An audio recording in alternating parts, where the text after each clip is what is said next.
Hey guys, howdy. Aaron Boster here, and thanks for learning about MS with me. It is Saturday and a beautiful day in April, and I am online with you today celebrating a really exciting thing. 10,000 subscribers on this channel. I can't believe it. I never thought that there would be 10,000 people out there that would band together to create this awesome, growing global online MS village. So I am on today to celebrate, and I'm hoping that you're going to join on and celebrate with me. What's going on here? I'm going to start off this live stream. Howdy, everyone. Welcome. It's been a little while since I did a live stream. I think it was last Saturday when I was stuck in Houston overnight. That's good stuff. And we were right on the cusp of hitting 10,000, and we finally did it, guys. There's 44 people jumping online. As you jump online, please share with us where you're jumping on from.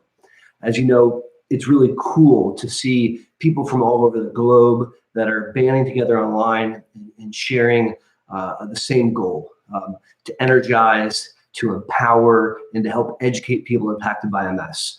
That's what I try to accomplish on this channel. That's what I do when I make these live streams and when I make these videos. And the fact that we have reached 10,000 subscribers is just freaking awesome. So I had a couple thoughts today. One of the things I wanted to do was just to share a little bit about some of the things we've done on the channel to get to 10,000 subscribers. I absolutely want your feedback. So as I'm sharing, please type into the comments section. I'm going to read through all of it and the post. And I want to hear your thoughts. I'm hopeful I can learn from you things that you think are really fun, areas where it's not as cool, and maybe what we're going to be doing moving forward into the future. So I'm excited to learn from you, and please help me make this thing grow even bigger. I'm also going to take some questions from viewers as you type in. ChuckO, hey Chuck, if you're listening, Chuck's a great subscriber, been here for a while, and I've made him a moderator. And Chuck, here's an idea that I had, if you're willing to help out. And if you're not able to do this, no big deal, just leave a comment. What I was thinking, Chuck, is if you identified comments that viewers are writing in, and then you repeated the comment to me, maybe even typed question all in capitals. That way, the moderators that are on the channel right now could select viewers' questions and toss them to me. If that makes sense, Chuck, let me know. Fat2Matt, how are you doing? I'm asking moderators to identify questions.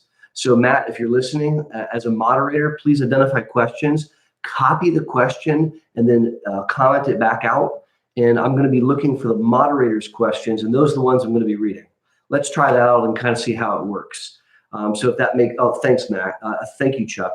So please let other moderators know. We've been talking about doing live stream Q&A this way before, and what the heck, we've hit 10,000 subscribers, so let's try it out.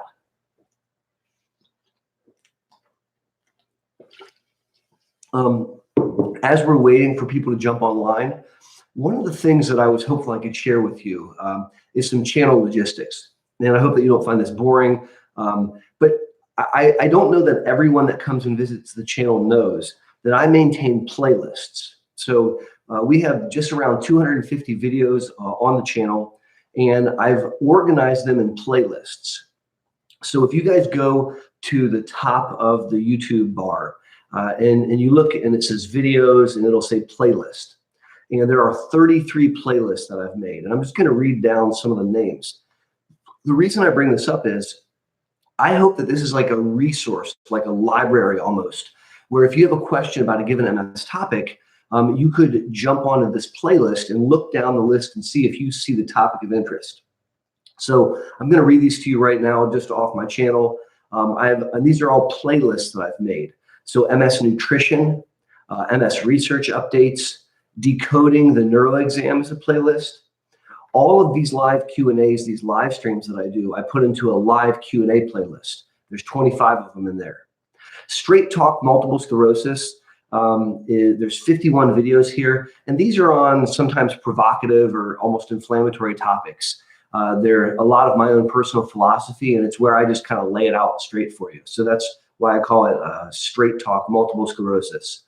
I've got a playlist on Tysabri, a playlist on exercises with MS. There's 6 videos there geared at helping people with MS exercise more successfully. There's a video playlist on balance in MS, MS research from 2018. So I reviewed a couple videos last year. There's an Ocrevus playlist. So people that have questions about ocrelizumab, there's an entire playlist. Improvements in MS, 7 videos in a playlist where I talk about confirmed disability improvement and how with some of these newer, highly effective therapies, we're seeing improvements in MS. Video playlist on Lemtrada, playlist on temperature-related MS symptoms. I have 40 interviews done by my colleagues, Dr. Nicholas, myself, our nurse practitioners, our social worker, different team members. And anytime they do an interview, I put it in that playlist. So if you ever wanted to check out some of that media stuff, it's in there. I've got a playlist on how do you choose a disease-modifying therapy, a playlist on cognition in MS, a whole one on progression in MS, so progressive MS topics. I won't read the whole list. It goes on for quite some time. There's literally 33 playlists there. Oh, here's the first question. So Matt, thank you for hooking it up. Today, as you guys have questions, write them into the comments. The moderators will be selecting key questions and then posting them back for me to see. And that's the way we're gonna try this out. So thank you guys for helping with this process. And the first question that Matt has forwarded. So this is from Jennifer McKnight. Hey Jennifer, how are you? And Matt, of course, thanks for helping. What would an MRI look like if you caught MS very early? I've had a lot of symptoms, and my MRI showed a very little bit of periventricular hyperintensity. So great question. So the question is, if you think of MS as a continuum, early at the onset of the symptoms, and then later in the disease process, right? So there's a continuum. What would the MRI look like when you catch it really early? And the easiest way to explain that is you don't have very many spots. So clinically, the earliest that we sometimes catch an MRI is after the first event that we call clinically isolated syndrome. And so when someone has a clinically isolated syndrome like an optic neuritis or a brainstem syndrome or a transverse myelitis, then we'll get an MRI of the brain. And this is the earliest clinical presentation. And oftentimes they have very few spots. Now, the number of spots that you have at clinically isolated syndrome matters. And if you have more than 10 spots, that's worse prognostically than you only have 1 or 2. Now, there's actually a period prior to clinically isolated syndrome, before that, before you have clinical symptoms, and that's something described as radiographically isolated syndrome. And by the way, I have videos on both RIS, radiographically isolated syndrome, and CIS. RIS is where you don't feel wrong, you're not having any clinical symptoms, no attack. You get an MRI for some other reason. Maybe sinus stuff or for some other process. And they say, oh my gosh, your MRI looks like MS. And again, when people have RIS, oftentimes they don't have very many spots. So Jennifer, great question. Matt, thanks for queuing that up. I'm going to take another question. This is kind of cool. This is working out, I hope. This question is from Melanie Parker. So hello, Melanie. Thanks for joining in. Melanie writes, Dr. Boster, for those needing walkers, wheelchairs, canes, do they all have spinal lesions, or can those of us that have just brain lesions lose the ability to walk or walk well? So Melanie, that's a great question. If I summarize it, do the people that need assist devices have spinal cord damage, and those that don't need assist devices don't have spinal cord damage? I don't think it's that clear cut.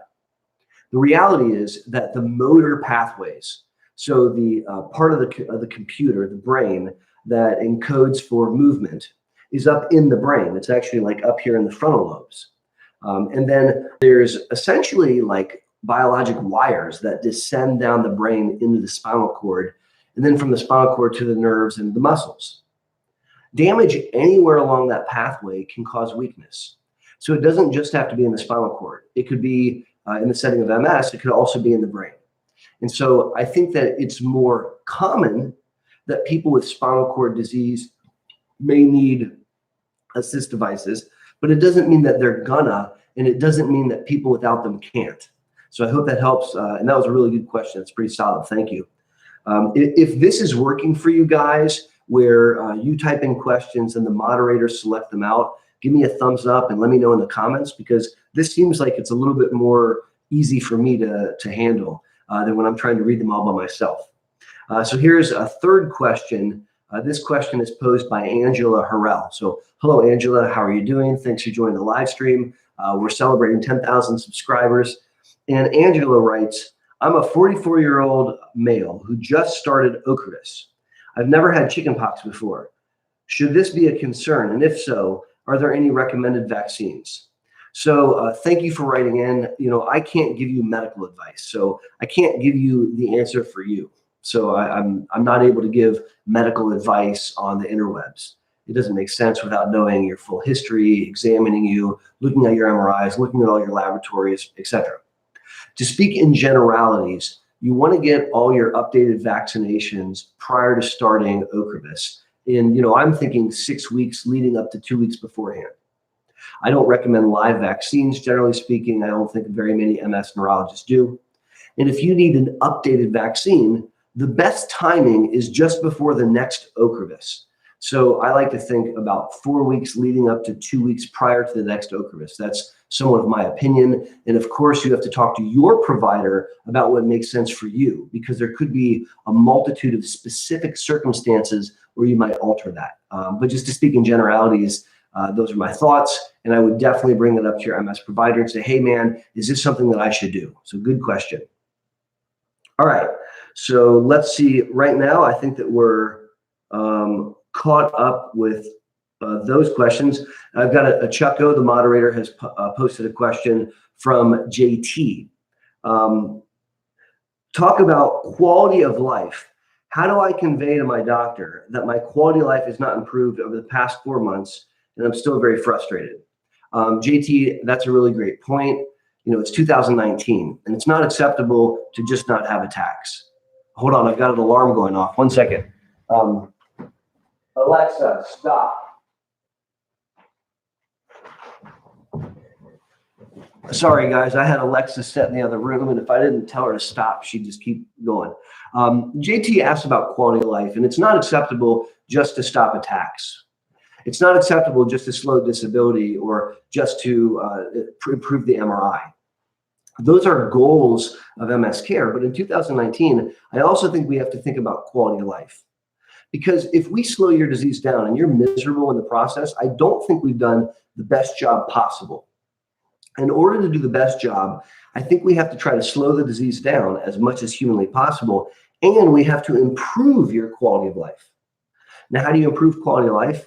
Typically, I find that involves optimizing the human, getting them in great shape, prehabilitation, getting them conditioned, thinking about aspects of brain health, and then also really managing symptoms really well. And so, JT, one of the things that you might think about is, what makes my quality of life low? Is it depression and anxiety, which is very common in the setting of MS? Is it bowel, bladder, sexual problems? Is it because those are problematic and they're impacting the quality of your life? Is it a cognitive fog that's causing the problem? Is it neuropathic pain? My point here is, if you can identify a couple key areas, I'll say like depression and bladder, then you can bring those to your MS clinician and say, hey, I know that we're doing a great job with the MS medicines, yay. And would you please help improve my quality of life? Because my bladder, it ruins my quality of life. Now, another tip is explain to the clinician why it ruins the quality of your life. So explaining, for example, I choose not to go out with friends because I'm worried I'm going to pee my pants. And I'm missing life. I'm missing opportunities with my significant other, with my children, because I'm worried about wetting myself. Or my depression is so bad that I'm having passive suicidal thoughts, God forbid, or I'm withdrawing from life, or whatever the case may be. The more that you can explain that to the provider, I think the better they can understand your perspective. So I hope that helps. All right, let's look for some other questions. And I've got another one popping up. All right, so this is really great. Matt and Chuck, thank you for your help here. So ChuckO writes in a question. He says, what do you think about yesterday's report on Lemtrada? So ChuckO, this is a very hot moment. There's a lot that just came out in the press for Lemtrada. And I think what ChuckO is referring to is the fact that the European Union is reviewing the label. And in reviewing the label, they said, until we finish, you shouldn't use Lemtrada unless it's third line or the person can't use other things. And that's actually the same as the American label. So in Europe, there was a way that you could use it first line if the person had aggressive disease. And the European Union's EMA, so that's the European FDA, is saying, hold on, we're reviewing an update of the label. And until then, we don't think that you should use it first or second line. You should use it third line. And so, that's a big deal. And I think that we have to be patient until we get the full correspondence from the EMA to understand what it is they're looking into.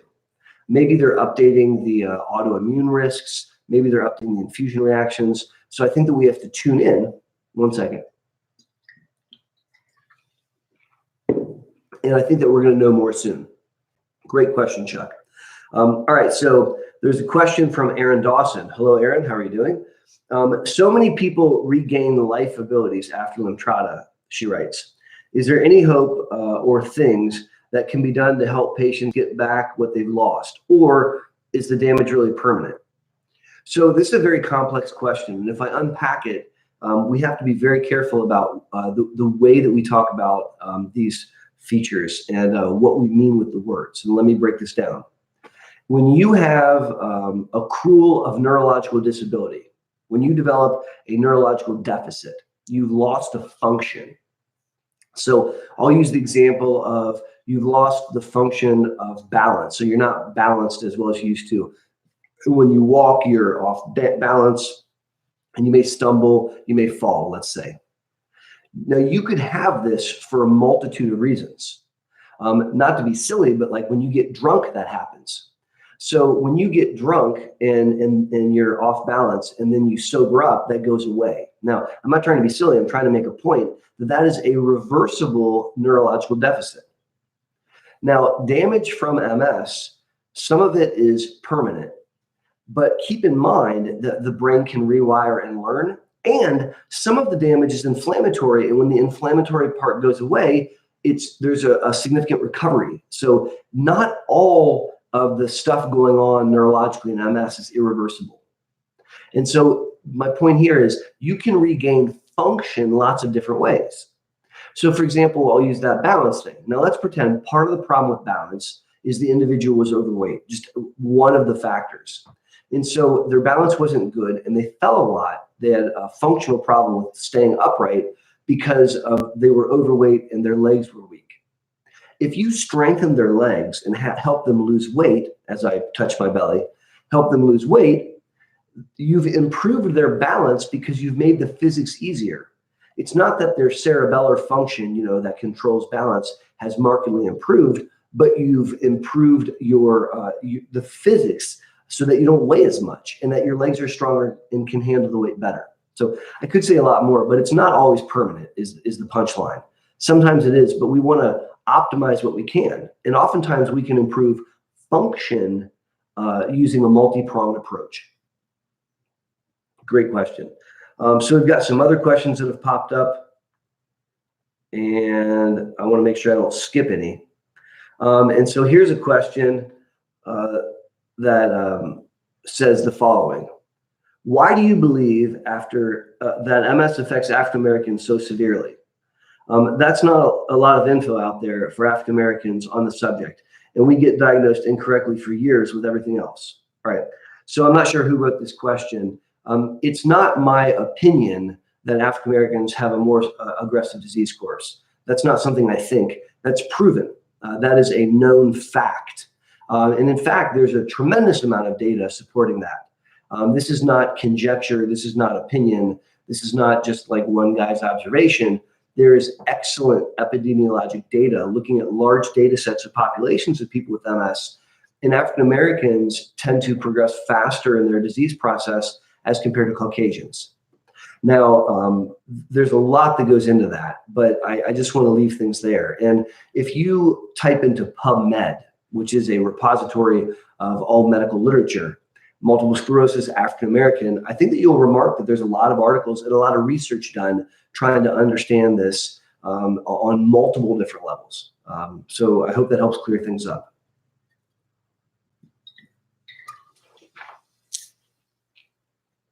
For those of you that are joining us, there's 108 of you online. That's awesome. There's 36 thumbs up. So if you're digging what we're doing, please give me a thumbs up. I invite all of you to play the water game with me. So grab yourself some water. And when I chug, you chug. When I take a sip, you take a sip. And we're going to get our water in today and make sure that we're hydrated. I'm answering some live stream questions. We're celebrating 10,000 subscribers on the channel, which is freaking awesome. And right now, people are writing in questions, and then moderators are picking out questions and throwing them out for me to answer. I did want to show you guys something. Many of you over the past years have enjoyed seeing our chickens. Even though I live in the city of Columbus, I don't live out in the suburbs or in the country. I live in the city. We have chickens, and I call them our urban chickens or city chickens. Now, the kids are responsible every morning for getting up, feeding the chickens, giving the chickens fresh water, and collecting the eggs. But my kids don't always go get the eggs the way they're supposed to. And on Friday, my wife said, "Hey, Art, have you checked to see if there's eggs recently?" And they both sheepishly admitted no, they hadn't. And so I want to show you guys something.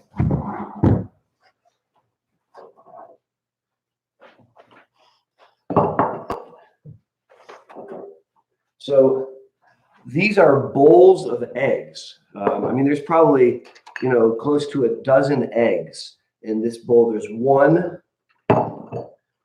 2, 3, 4.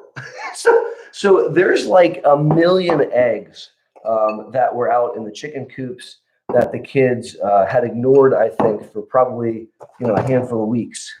And I just thought that was hilarious. And so we have a lot of eggs. So I'm going to be pushing eggs big time. We'll be eating eggs for breakfast a lot. It's now getting nice outside here in Ohio. And so future live streams, maybe we could check out the chickens. Also, I'll include them in some of the videos because a lot of times you guys comment that you enjoy seeing them. So I just thought it'd be fun to show you that we have collected a lot of eggs. All right, back to questions. So, sorry, I'm still trying to navigate this. Okay, so the next question is from Gift Boutique. Ask about Solumedrol IV infusions in the ER for 3 days in a row. 4,000 milligrams of IV is bad flare, losing eyesight in both legs, wobbly, falling over. Wow, so that's a pretty loaded question. And I'm not exactly sure if Gift Boutique is asking about whether or not you get Solumedrol. And so I'm not sure. Now, if you're having an attack or if you're having new symptoms, get to your provider, all right? Keep in mind, this channel is for education. This channel is to energize you and empower you. And one of the things I want to empower you to do is to reach out to your provider when you're having new symptoms. So if the question had to do with, do you use steroids for an attack? I have videos on MS attacks and relapses on the channel, and the answer is yes, we use steroids first line. And so check out those videos. All right, so let's see. I've got a question from Kathy. I'm not going to say the last name right. Lindquisty. So if I said that wrong, Kathy, I'm sorry. But Kathy writes a question. Have a question about Tecfidera.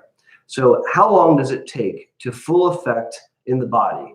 And how long does it take to find out if it's working in an individual? That's a great question. Now, Tecfidera is one of several pills that's available to treat MS. Tecfidera is a pill that you take twice a day. It's pretty easy to start. You just check some baseline laboratories. And then when you're on Tecfidera, you check labs about every 3 months.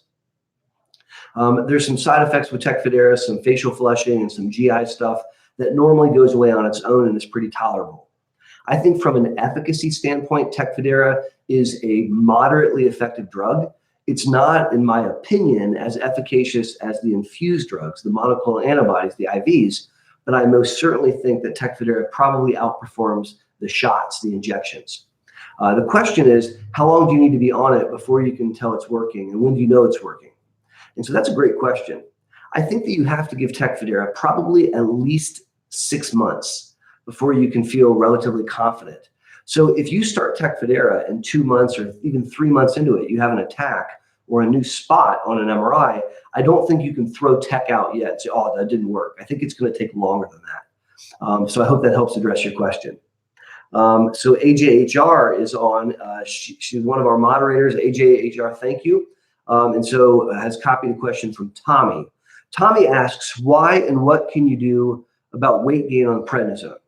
So Tommy brings up the fact that prednisone, high-dose prednisone, and IV forms, solumedrol, have a lot of side effects, including weight gain. Now, most of the weight gain is because of water weight. So when you take the steroid, it makes you retain water. And when you gain like 10 pounds quickly, it's because of water weight. You didn't pack on 10 pounds of fat. Now, the water weight can take some time to come off. And so if you have 3 or 5 days of steroids and you've packed on the water weight, it may take a while to flush that out of your system, maybe another week or 2 before you can get that out of your system. Now, solumedrol also has a side effect of increasing hunger, and that can be really challenging. You know, when you're hungry, you know, sometimes logic goes by the wayside and you're like, food. And so you can end up eating a lot more. And so you want to keep tabs on that. And you want to make sure that you have food choices at home that are maybe, you know, going to fill you up in low calorie, like high fiber fruit, for example, as opposed to French fries, just because the food choice that you make could make an impact. It's something you want to be planful for. And if you can get back to your regular routine, if you can get on an exercise bike, if you can make sure that you're eating healthy and in small portions, that will assist. It is very frustrating, but I really think solumedrol and high-dose corticosteroids is kind of a necessary evil. All right, guys, if you're playing the water game, let's drink up.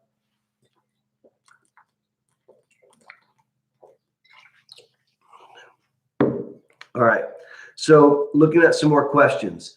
Beast21, that's a pretty cool screen name. Beast21, how you doing? Ask that he was diagnosed in 2010, and at that point had 7 lesions on the spine and a couple in the brain. Recent MRI shows spine lesions are gone. Can you explain how they could be gone? Yes, I can. So Beast21 shares a previous MRI showed spots, and now the spots are gone. When you see a spot, you're looking at a collection of water, because at the cellular level, there's been brain damage, and the damaged cells collect water. Another way of thinking about it is that white spot causes inflammation, but it doesn't tell you if it's just ramping up or if it's winding down. It's not specific, that white spot. And if that white spot is mostly edema and water, and let's say that you treat it effectively, it's going to get smaller. That water puddle is going to get smaller. And it can, in fact, get so small it goes below the detection on the MRI. Now, if you took out the spinal cord, hypothetically, and chopped it up and look under a microscope, you could see that structurally there's probably still some damage there. But there are situations where white spots get smaller. That's actually not super uncommon. And there are rare situations where they can go away. So I hope that helps answer the question. So let's see here. AJHR copies the question. On tech since 2 years. Menstrual cycle issues the last few months. Is this due to Tecfidera? Don't know the answer to that. Now, I just thought of something. If you're a moderator and you're copying a question forward, please maybe include in capitals question and then include who it's from. That helps me, and that way we can call out the folks that are brave enough to ask questions. And so AJHR, let's see here. Another question from Nida Elderu, and I probably said that name wrong, I'm sorry. But Nida writes in, is MS a genetic disease? And so I have a video that I did on what causes MS, and I go into some significant explanation about that. MS is not a genetic disease in the classic sense of the word.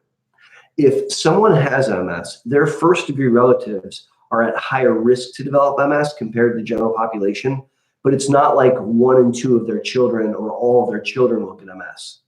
There are families where you see clusters where like sister, mom, auntie all have MS, but that's not very common. It is seen, but it's the exception to the rule. Looking for other questions. I don't want to miss any here. Yeah, ChuckO writes in, please be patient. He's going down the list. Guys, keep in mind that I'm dyslexic and reading on the fly is a little bit challenging. The moderators are helping me a great deal. When you type in a question, they're repeating it, and I'm just looking for the moderators because their names show up in blue. If I don't get to your question, I will record it and I'll answer it in a future live stream. And we've certainly done a lot of that this year. So question, Khalifa writes in, quit smoking cigarettes and turn to e-cigarette nicotine instead. Does that mean that I have less an effect on me as an MSer?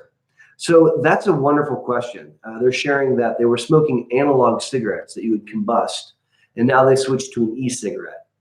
The jury is still out. My assumption or my guess is that it's more healthy, because I think that combusting tobacco and sucking in the smoke is more pro-inflammatory than breathing in the vapor. Now, there's some research that's come out that says vaping is not without risk. And I think that as a field, we still don't know a lot about vaping. But if the choice was between smoking an analog cigarette that you combusted and breathed in the smoke and vaping, I'm going to go with vaping. I think that we still need more research on this topic, though. So question, where does Aubagio fall into the efficacy and safety range? So I did a video on the most effective drugs where I shared with you guys my opinion about efficacy of drugs. I put that out either last week or the week before. So if you go to the front page of my YouTube channel and click videos, it'll be pretty close up at the top. I think that Aubagio is not in the most effective tier. I would put the monoclonal antibodies, the infused IV drugs there. And there's a middle range of pills. And so the pills, I think, have a middle range efficacy. And so Aubagio is one of those pills. I would put it towards the bottom of that range. So it's not the most effective pill. Now, I like Aubagio as a therapy, and it's not because it has amazing efficacy. It's because the safety tolerability in a lot of people seems pretty solid.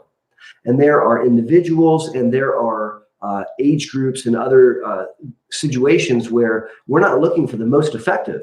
We're looking to balance risk benefit.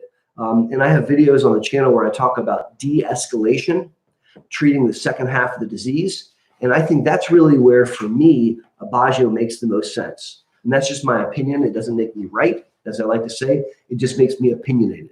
But I hope that helps you understand at least where I think Aubagio's efficacy is placed, and why in people we might reach for it, not because of the high efficacy, but because of the high safety, moderate efficacy combination. So question from Anonymous Girl. Are eggs good for MS? Another doc on the YouTube channel says eat 8 eggs a day because the brain needs fat. Is this true? So there is no science that proves that if you have MS and eat 8 eggs a day, that it's better for your brain. So we don't know that. I think eggs are awesome. I like eggs a lot. I own 7 chickens. And I think eggs are a great source of protein. I think the egg yolk has a lot of fat and cholesterol in it. And so there are different theories on whether you take them out or put them in. I, most of the time, eat the whole egg. I also take a cholesterol lowering agent, so we can have a conversation about that. I don't think there's science that says if you have MS, you need to eat 8 eggs a day because it's better for your brain. I do think that having adequate sources of protein, having low fat sources of protein like egg whites is really a great idea. But I don't think that I would support that, hey, this is specifically good for folks with MS. So question, I don't want to scroll past these questions, from Ron. So Ron writes, with the recent development concerning Lemtrada, what's going on? Just start past second round. Do I need to take extra care? So Ron, I don't think so. This is my opinion. So there are a lot of considerations to monitor Lemtrada. But as long as you're doing those things, I think that you're under, the program works very well. We have a lot of people at Ohio Health that we've treated with Lemtrada. And I am not worried, oh no, because of this new development that there's a concern. I feel confident that we do a good job monitoring our patients, and that includes screening for autoimmunity. That means teaching them about what to look for. That means communicating with them and other subspecialists as we co-manage the patient. That means avoiding infection by giving acyclovir and avoiding certain foods. I mean, there's a lot to do, but I think as long as you do that you're in good shape. And I do believe that very firmly. So I don't think that we need to become panicked or think, oh no. If you look at what the European Union said, they said, if you need your second dose, get your second dose.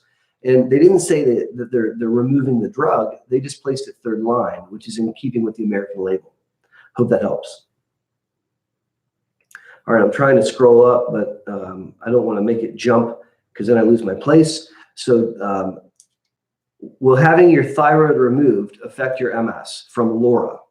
So your thyroid is kind of like sort of a master gland of sort. And the thyroid controls a lot of metabolic functions. And so if you have your thyroid removed, if your thyroid is low or if it's high, that can impact your whole body. It can impact, and that can have some things happen where you get really, really tired or you gain a lot of weight. Or I mean, there's a multitude of things that can happen. I don't know that it has a direct impact on MS, but it certainly can make your function worse. Now, the good news is you can fix a thyroid function by either supplementing or using various medicines to change the levels. Endocrinologists are awesome at that. And so if you have your thyroid removed, you can supplement thyroxine by taking pills. And when we have a patient that is having a thyroid problem for whatever reason, I always want to manage it because I think it can confuse and cloud the issue. And so that's why we reach out to an endocrinologist who can help a lot. There's 37 minutes we've been on now doing this live stream, celebrating the fact that we've hit 10,000 subs. That's awesome. Thank you guys. There's 125 people online. There's only 62 thumbs up. So if you love what we're doing, throw some thumbs up, please. And I'm answering questions. If you're just joining right now, type in your question. The moderators will identify the question and they will repeat it. And I'm reading through, that's how I'm triggering them. If I don't get to your question, please don't be cross with me. I will record it and I'll do it in a future live stream. So, and Tonio writes in, how do you feel about CBD oil? So CBD oil, or CBD, is a cannabinoid. And it's a cannabinoid that is present in cannabis. And the CBD is not psychoactive. It binds to CB2 receptors. It doesn't get you high. It doesn't alter your psychoactive properties the way that THC, which binds to CB1 receptors, does. CBD is not illegal, although the legality of all this stuff is constantly in flux. And I don't think that you can really overdose on CBD. There's not a lot of research in CBD. Now, you think there is if you look at how much it's being commercially recommended, or what you see on the interwebs, on social media, etc. But when you really look at the science, there's not a lot studying CBD oil. It looks like CBD may have impacts in the immune response, which is pretty cool, with inflammation, and it also may modulate pain. So what do I think about CBD oil? I think we need to know more about it. That's what I think. MS Geek writes in, I'm on Ocrevus for 1.5 years now, and I see that the drug's effect doesn't last for the full 6 months. Just curious, do you see this in your patients? So MS Geek, I think that, Ocrevus has been out only 2 years now post-marketing. And so I think there's a lot that we're going to be learning. Now, I haven't noticed that with Ocrevus just yet. I will share with you, prior to Ocrevus, I used a lot of rituximab. And I would use rituximab in some patients. We found that going from every 6 months to every 4 months worked better for them. And I still have a couple people that still take rituximab, and they find that getting it every 4 months works better. I don't have enough years of experience with Ocrevus to really be able to comment. But I think that given that it's another anti-CD20, it is possible. Now, the idea is when you take Ocrevus, it knocks out your B cells. And the thought is it takes about 6 months to come back. It stands to reason that for some people, maybe it'll come back sooner or maybe come back later. And in fact, there's actually laboratories that one could check to look into that. So hypothetically speaking, if someone checked laboratories 4 months after getting Ocrevus and their B cells had already returned, that would suggest, oh wow, they're getting rid of it faster, and there might be a role for considering tightening how frequently you give the infusions. So here's a question from Amelia, MS UK. Does RRMS always progress into a different form of MS, or can people remain in RRMS? So the traditional teaching is most people with relapsing MS will enter into a secondary progressive phase. Many of you that watch the channel know that I don't adhere to those old concepts exactly. I don't think that they're exactly accurate. I think that there are many people with relapsing MS that are finding that they're remaining in relapsing without entering a clear progressive phase longer and longer into their disease. I think that there are some people where they may not enter into that phase much at all. It is a continuum, however, and I don't think that you can draw a line in the sand. I guess the direct answer to your question is no. I don't think that everyone goes on to do that. So let's have a drink.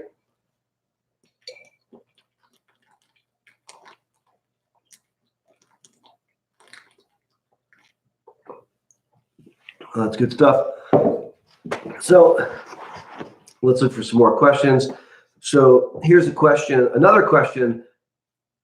Oh no, that's the one I just answered. Sorry, guys. So here's another question. Linda White writes in. Ask my ALT and AST are increasing to 400 and 500 respectively. I can't give medical advice to individuals. If you're on a medicine and it's metabolized by your liver and your liver enzymes are going up, you need to have a conversation with your doctor right away to discuss what you need to do to get your liver enzymes back down. And so that's serious. It's also something that's very specific for the individual, for their body, for their liver, and what medicines they're on. So I can't give you recommendations reading a live stream on that. So ChuckO, at what point do you suggest people with MS seriously consider stopping work and going on disability because of cognitive issues? A question by Angela Harrell. So this is a major, major issue because most people develop MS in their early 30s. And if you look 10 years later, half of people have left the workforce. That's in the United States. And so that's a really big deal that half of folks a decade into their disease aren't able to work. And I want to do everything possible to keep people functional and to keep people able to work.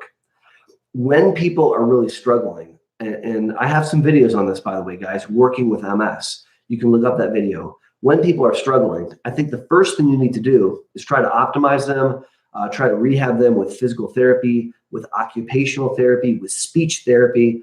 And I think we need to look for accommodations in the workplace. For example, parking closer to conserve energy, or having more frequent breaks, or doing shorter shifts.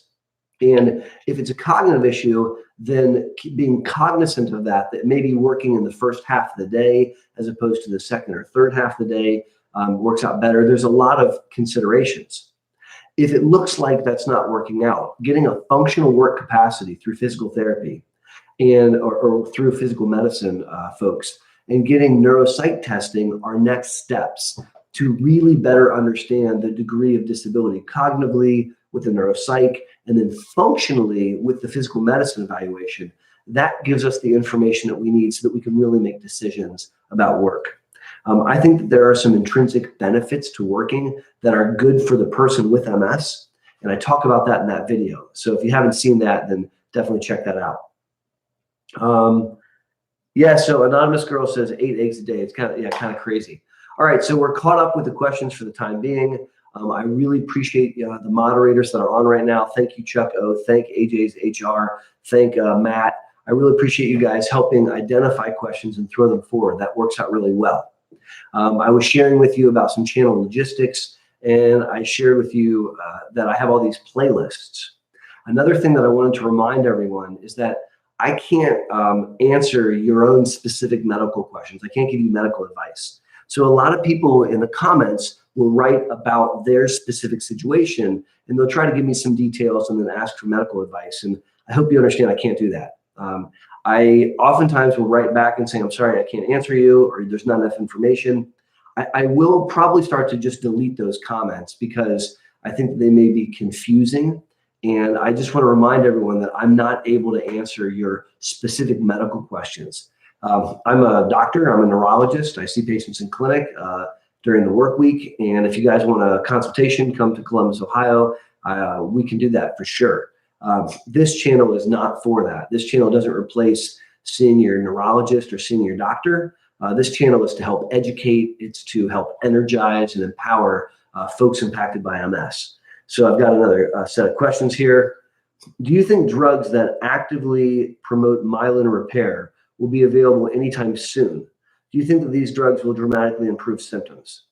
So I think that we're studying remyelinating drugs. The most hopeful drug is opicinamide, also called anti-lingo. At Ohio Health, we're involved in that clinical trial right now. And so we're very, very hopeful that that's going to work out. I don't know if that would improve symptoms. I think that it would help regain function. And so at least theoretically, it could help regain function and improve symptoms. By the way, we've got another bottle here. So if you're playing the water game with me, let's do it up.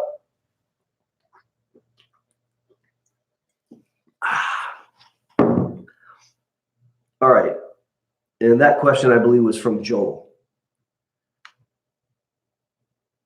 So while we're waiting for a couple other questions to come in, I want to share with you guys something exciting. Tonight, a special friend from Detroit, Michigan, is coming in town to hang out with my family. This is Christine Keown, who is an MS nurse practitioner par excellence. She was the wife of my late mentor, Dr. Omar Khan. Omar passed a few years ago. She's one of the most amazing MS clinicians I've ever worked with. Lives up in Detroit and going to come down and hang out with my family. So we're super excited to see her tonight and have dinner. And I'm really excited about that. It's really special to be able to hang out with her. She is brilliant. One of the best MS clinicians I've ever worked with and a super nice person. And so that's going to be a super fun, exciting visit that I'm looking forward to this evening. All right, so waiting for some more questions. Celebrating 10,000 views. There's 127 people online. And I want to ask you guys a couple questions myself. So as we go past 10,000, I don't want to lose momentum. And I would love to hear from you, your thoughts on things that you would like to see. So please give some comments down below and let me know what kind of things you're looking forward to seeing. So for example, if you like these live streams, and you want to see more Q&A live streams. If you would like me to interview other MS specialists and maybe do collaborations with like Mitzi Green, who's online, or some of the other MS specialists, I could do interviews like that. If you like the educational videos, if you like more of the philosophical discussion videos, let me know what you think. I would love to hear your thoughts and comments as we move past 10,000 subscribers. And let me know which things really, really speak to you. Let me know if all the question answering I've been doing, which has been a lot of the videos I've done recently, if that's something that you guys are into. All right, so right now, as folks write in questions, I'm asking the moderators to repeat the question. It's easier for me to find the question in the live stream. And so I really appreciate everyone doing that. And hey, Cameron, how are you doing? So here's a question from Annette Intel, or I don't know if I'm saying that right, Annette Anel. I'm about to start Tysabri in 2 weeks and have a question about the immunosuppression. Am I going to be more prone to infections like flus and colds? No. So the way that Tysabri works is it tightens up the blood-brain barrier. So cells, including your immune cells, can't cross from the bloodstream in the periphery into the brain. But the peripheral compartment, the bloodstream, the lymphatics, that's not impaired. In fact, you have just the same immune response. So when you get a cold, it's going to impact the peripheral compartment, and you're going to be able to fight that off. As a result, we tend not to see lots of colds and flus and stuff with Tysabri-treated MS patients compared to those that are not on Tysabri. So that's not one I'm concerned as much about. All right, so looking for more questions. Got a question copied over by Cameron. Cameron, it's great to see you. The question is, oh, that was the question. All right, I got it. So the next question, I could totally see setting you up with a mobile interviewing kit and having you set up interviews. That would be great. So Fat2Matt writes in that he would be into doing some interviews. And so if you guys think that sounds like a cool thing to do, I've thought about doing some collaboration live streams with other MS neurologists around the country that have a presence on social media, or maybe with some MS advocates or some stuff like that. Just a thought. So I like the feedback. Thank you, Matt. All right, looking for some other questions. So Mark Nicholson writes in, can aminoglycosides such as gentamicin cause or contribute to T2 flare hyperintense lesions, predominantly in the subcortical and deep white matter? So that's a very scientifically technical question, and the answer is no, I don't think so. All right, so from Kelly Louise, what was your question? All right, so Cameron's trying to help out there. All right, guys, it's been 50 minutes. I'm going to take a few more questions, and then towards the top of, after 60 minutes, I'm probably going to wrap up and close up this live stream.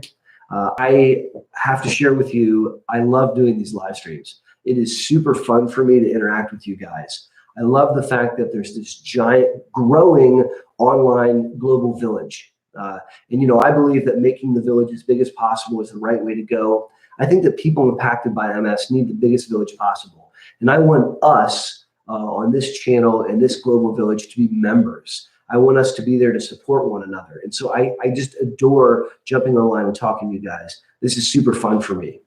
Does MS directly cause depression? From Robert. I think that it can. I think that MS can cause depression. People with MS are twice as likely to be depressed compared to the general population, but it responds to therapy. And so you definitely want to have that treated.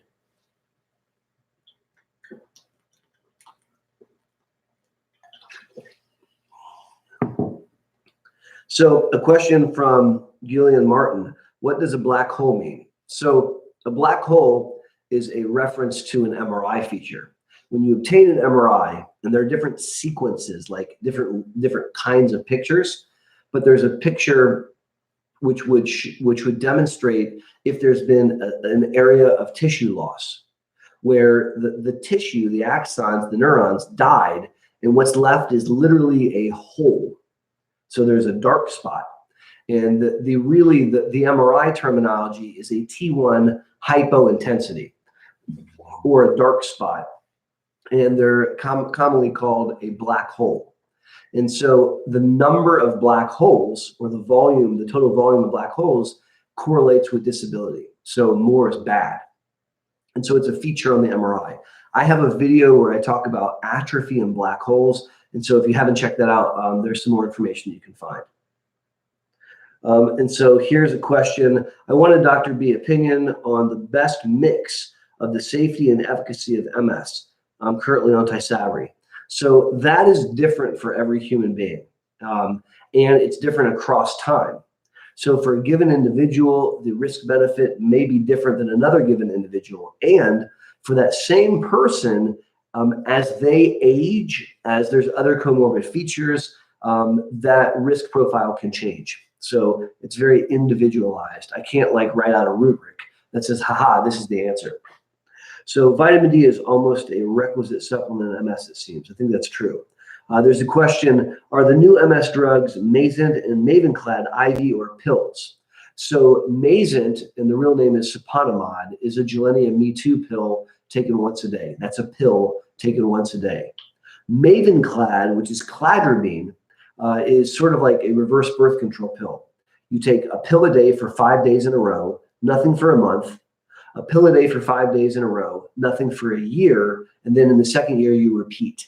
But the direct answer to the question is they're both pills.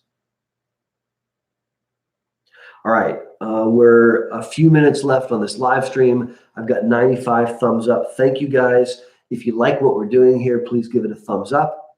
There's 125 people online. It's a beautiful Saturday in April, and I am celebrating with you that we've reached 10,000 subscribers. Thank you very much. Remember, we're playing the water game, so to help you up your water and help me up my water, when I drink, you drink, so let's do it up.